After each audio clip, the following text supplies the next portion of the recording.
কি অবস্থা তোর? আইয়া পরশুত আসত কেমন? ভালোই।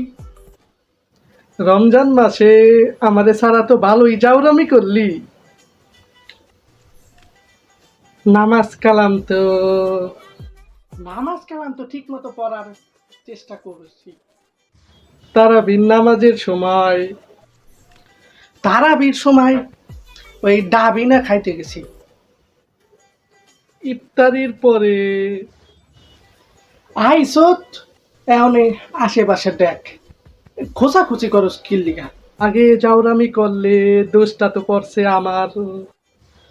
না না হেটা তো আমি অনেক তুই আমার আপন ভাই। হেট বেটা। বেড়া না ভাই। আবার আবার কয় ভাই। ভাইয়া কথাটা শোনো, তোমার কপালে একটা চুমা দেই। এই তুই দূরে সব। ভাইয়া তুমি আমার বুকে আসো। না না না না না না না না।